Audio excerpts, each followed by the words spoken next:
এই ফ্যাসিবাদকে টিকিয়ে রাখতে সহায়তা করেছে জাতীয় পার্টি, বাংলাদেশের জনগণের বিপক্ষে অবস্থান নিয়েছে তারা। ফলে কোন বিবেচনায় তারা আর এই বাংলাদেশের রাজনীতি করবে? জাতীয় পার্টির কোনো অধিকার নাই বাংলাদেশের রাজনীতি করার। আসলে জুলাই গণ অভ্যুত্থানের পরে এরকম একটা দিন দেখতে হবে, এটা আমরা কেউ কল্পনাও করি নাই।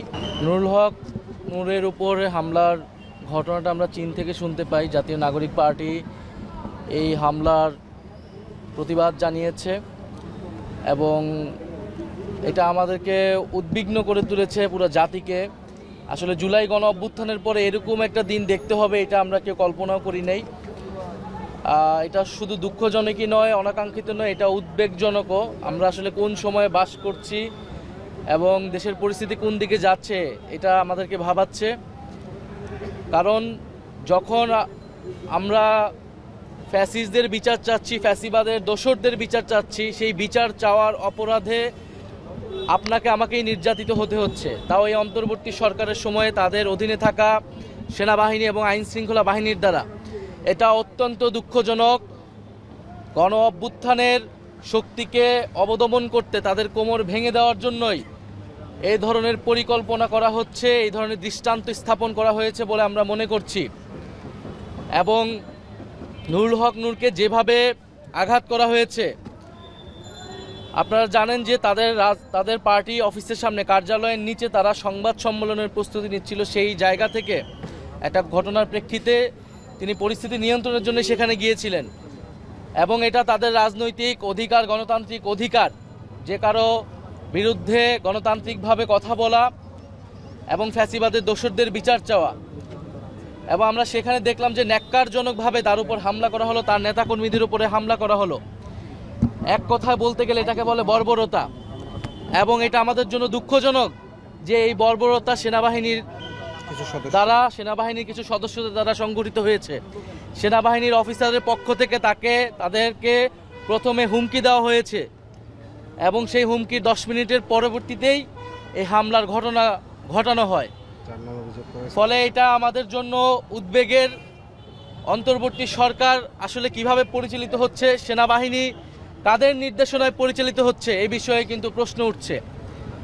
কারণ অন্তর্বর্তী সরকার গণ অভ্যুত্থানের এই নুরুল হক নূর, এদের মতো ফ্যাসিবাদ বিরোধী যোদ্ধাদের লড়াই সংগ্রামের ফলেই কিন্তু এই অন্তর্বর্তী সরকার গঠিত হয়েছে।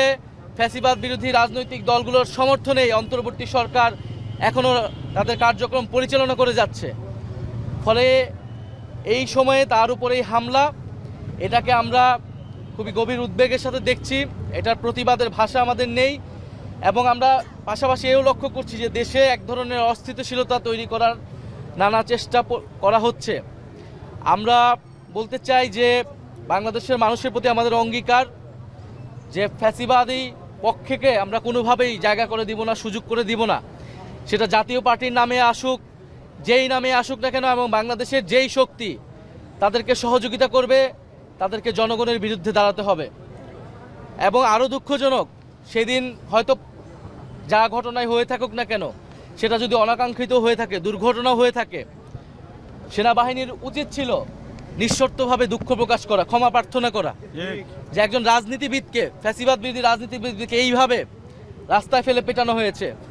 কিন্তু আমরা দুঃখজনকভাবে দেখেছি যে আইএসপিআরের যেই বিবৃতিটি তারা দিয়েছে, সেখানে তারা এই হামলাকে বৈধতা দেওয়ার চেষ্টা করেছে, জাস্টিফাই করেছে, মব ভায়োলেন্স বলেছে।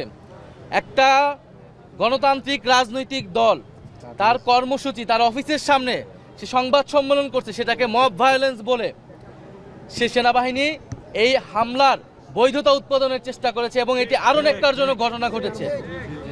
অন্তর্বর্তী সরকার তাদের অবস্থান ব্যক্ত করেছে, বিচারিক তদন্ত কমিটি করেছে এবং সেনাবাহিনীর উচিত অবিলম্বে সেই বিবৃতি প্রত্যাহার করে এই ঘটনার জন্য দুঃখ প্রকাশ করা।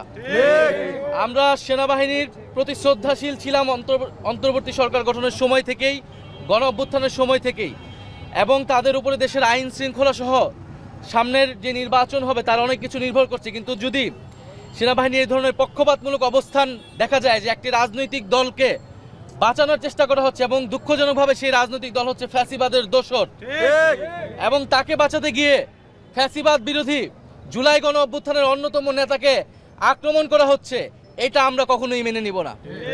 ফলে আমরা আশা করব যে সেনাবাহিনী তাদের এই অবস্থান পুনর্মূল্যায়ন করবে এবং তাদের এই হামলার জন্য, তাদের এই ঘটনার জন্য এবং দুঃখ প্রকাশ করবে এবং ভবিষ্যতে এই ধরনের ঘটনা ঘটবে না সেই নিশ্চয়তা বাংলাদেশের জনগণকে দিবে, বাংলাদেশের রাজনৈতিক দলগুলোকে দিবে।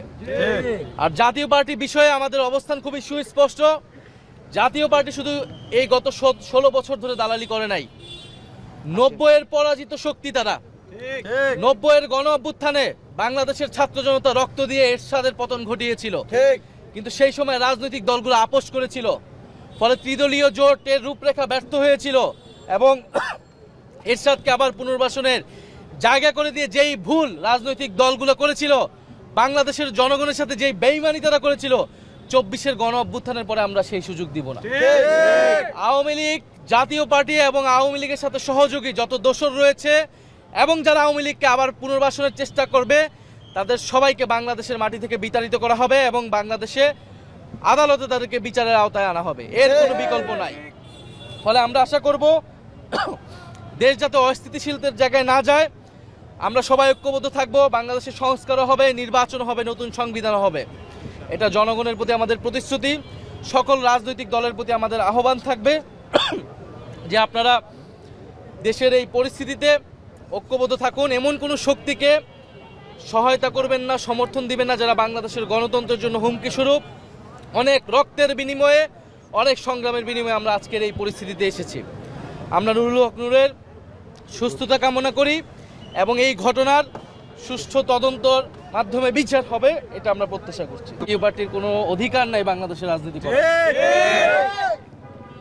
ঘোষণাপত্র সহ নির্বাচন অবৈধ। ফলে এই 3টি নির্বাচনকে বারবার বৈধতা দিয়েছে কারা? জাতীয় পার্টি। এই ফ্যাসিবাদকে টিকিয়ে রাখতে সহায়তা করেছে জাতীয় পার্টি। বাংলাদেশের জনগণের বিপক্ষে অবস্থান নিয়েছে তারা। ফলে কোন বিবেচনায় তারা আর এই বাংলাদেশের রাজনীতি করবে?